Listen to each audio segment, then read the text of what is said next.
Jonas foi até Nínive e disse: olha, durante 40 dias o Senhor vai destruir vocês. Essa foi a pregação do Jonas. Pregação mais rápida, irmão, mas que converteu uma multidão, né? Às vezes achamos que a pregação tem que ser 1 hora, 2 horas. É bom, a palavra é bom, né? Mas tem, quando Deus quer fazer, ele só usa os falar de dele, não é verdade? Essa foi a pregação de Jonas. Mas aí a Bíblia vai dizer que aquele povo se arrepende. A Bíblia vai dizer que aquele povo volta atrás, deixa os seus pecados, aleluia, vão chorar, vão clamar, vão jejuar, aleluia, vão vestir sacos, vão jogar areia sobre a sua costa, sobre a sua cabeça. E a Bíblia diz que Deus se arrependeu do mal que ia fazer contra eles. E agora Jonas, a Bíblia diz que Jonas se revolta com Jesus, com Deus. Jonas agora se desagradou com Deus. Está revoltado. Por quê? Porque Deus não usou a medida da justiça contra aquela cidade como Jonas queria. Deus não pesou a mão como Jonas queria. Deus não destruiu a cidade como Jonas queria no seu coração. E agora Jonas está ali desanimado, triste, revoltado. E ele ainda diz, irmão, no capítulo 4, ele diz assim: eu fugi para Tarso porque eu sabia que o Senhor, Ele é misericordioso, o Senhor é benigno, o Senhor, aleluia, se aquele povo se arrependesse do mal, o Senhor ia perdoar eles. Foi por isso que eu fugi. Jonas ainda fala dessa forma. E a Bíblia vai dizer que então Jonas saiu da cidade e sentou e fez para ele uma cabana, uma cobertura, para olhar o que ia acontecer com aquela cidade.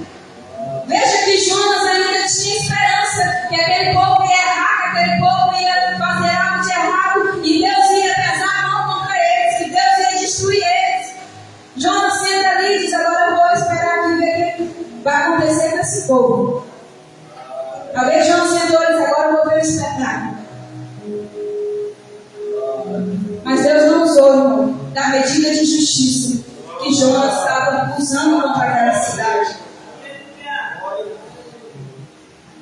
E a Bíblia diz que Deus fez nascer ali uma borboleira que fez sombra para Jonas. E Jonas se alegrou. Aquela sombra, o sol estava quente e ele se alegrou. E o Senhor disse: é certo, Jonas, que tu se ire? É certo pelo qual você está irado? Jonas disse: desejava a morte, irmãos. E a Bíblia diz que Deus agora permite que um verme vá lá e coma aquela árvore, aquela planta. E agora aquela planta seca, murcha, morre. E aí Jonas agora achou ruim, porque aquela planta que servia de cobertura para ele, agora morreu. E Deus disse para ele: tu tivesse compaixão, Jonas, dessa arvoreira que nasce hoje, morre amanhã, que tu não regaste, que tu não fizeste, não plantaste, que nasceu hoje e amanhã morreu, e tu não queria que eu tivesse misericórdia daqueles 120 mil homens naquela cidade? Veja que Jonas, irmão, usou a medida da justiça contra aquela cidade. Jonas não queria que aquele povo viesse ser salvo, irmão. Porque aquele povo, aleluia, para hoje em dia é como uma espécie do Irã. Aquele povo era mau, irmão. Aquele povo era cruel. Aquele povo era idólatra. Adorava o Deus Dagon, Deus deles.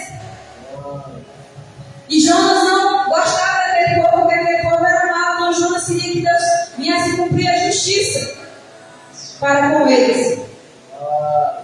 Mas a Bíblia diz que Deus usou a medida da misericórdia. E muitas das vezes, irmão, olhando para Jonas, eu vejo Jonas tão parecido com os habitantes de Nínive. Mas ele não estava vendo. Ele não estava enxergando, aleluia, o mal, a maldade que estava no coração dele. ele não conseguia enxergar a maldade que estava no coração dele.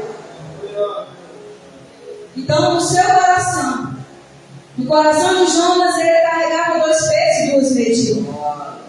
Mas veja que Jonas, quando estava na barriga daquele peixe, não ele queria misericórdia. Mas agora, ele queria usar a medida da justiça. Ficou revoltado. Mas na barriga do peixe ele queria misericórdia.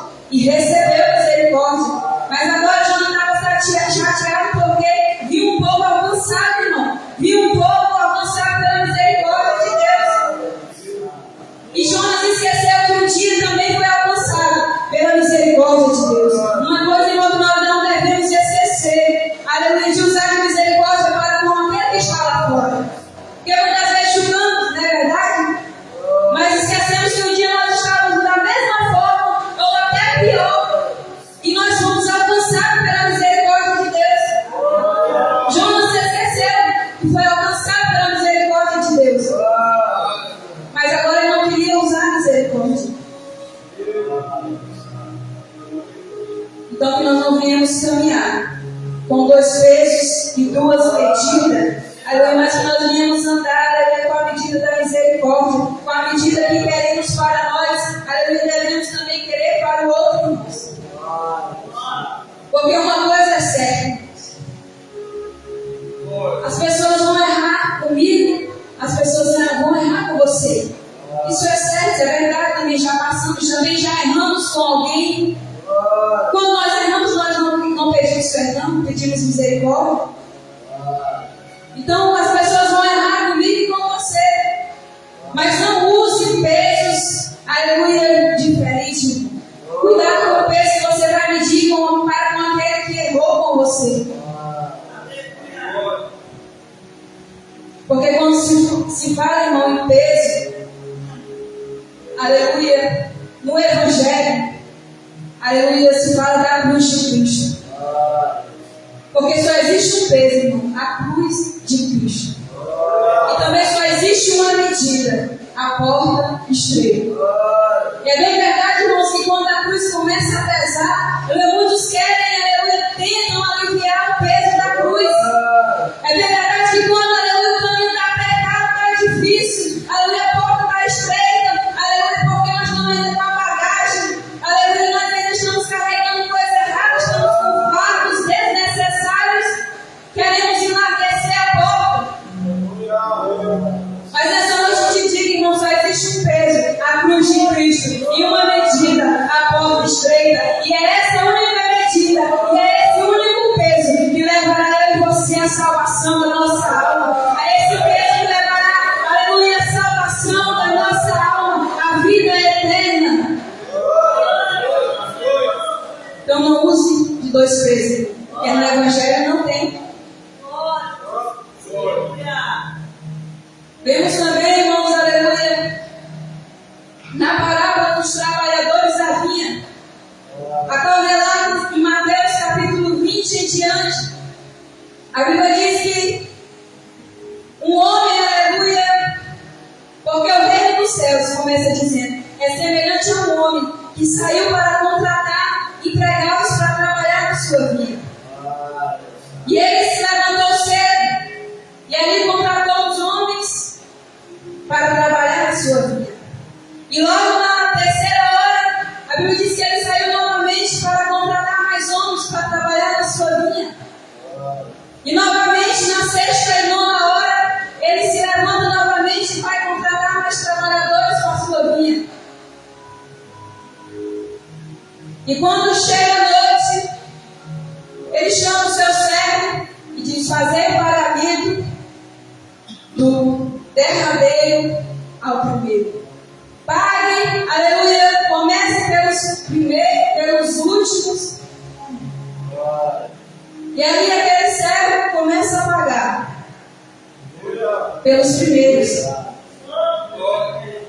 E paga ali um denário, que é o trabalho de um dia.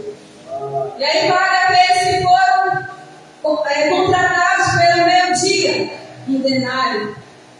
E aqueles, aleluia, que foram um denário. E a Bíblia diz que eles se queixaram, que eles murmuraram contra aquele senhor, aquele patrão. Diz: por que nós recebemos somente um denário se nós trabalhamos o dia todo aqui na fadiga, no sol escaldante? E eles que trabalharam somente uma hora receberam o mesmo valor que nós. E aquele homem disse assim: acaso eu estou sendo injusto com vocês? O tratado não foi esse que nós fizemos, que eu pagaria um denário pelo teu trabalho? Acaso eu estou sendo injusto?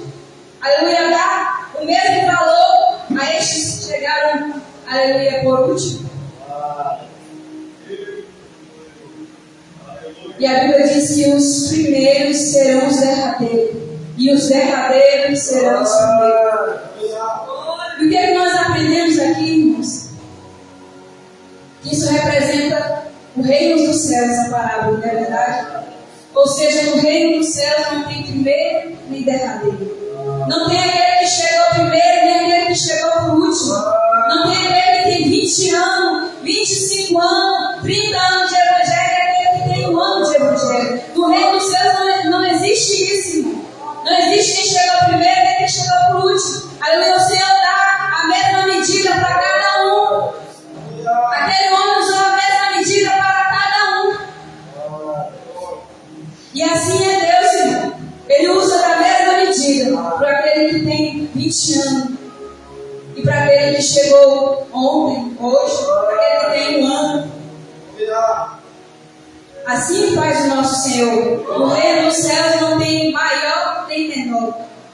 Não tem ninguém melhor que o outro. No reino do céu todos nós somos iguais. Todos nós receberemos a mesma medida naquele dia. A não ser que nós saímos do caminho. Mas se nós perseverarmos, cada um de nós vai receber a mesma coroa. Não vai ter coroa para um mais bonito e a coroa mais feia. Não tem isso, irmão. E muitas vezes nós nos comportamos dessa forma. Né? Para um nós usamos uma medida. Porque eu faço pouco, então vou receber pouco. Não, irmão. Depois disso, o nosso trabalho em Deus não é em vão. Porque cada um receberá do Senhor. Então, para Deus não tem esse aquele que faz mais, aquele que faz menos. Porque nós vemos na palavra do Senhor, aleluia, apóstolo Paulo, aleluia, o pregador do gentil, o homem que fundou muitas igrejas, irmão, o homem que pregou os 4 cantos. Mas vemos também Pedro. Pedro era diferente de Paulo, mas não era menor. Paulo não era melhor que Pedro. Pedro, a Bíblia diz que quando passava a sombra dele, as pessoas eram curadas. Paulo não acontecia isso com Paulo. Veja que era diferente, eram pessoas diferentes, eram usadas de forma diferente. Mas todos os dois, diante de Jesus, irmão, eram iguais. Não tinha esse daquele que Paulo fazia mais, Paulo pregava mais. Não tem isso, irmãos. No reino do céu não existe isso, aquele que faz mais, aquele que faz menos. Porque se você fazer mais, irmão, aquilo que mais é dado, mais é cobrado. Então no reino do céu não existe aquele que chegou por último, aquele que chegou primeiro. Aleluia, o Senhor tem a mesma medida para cada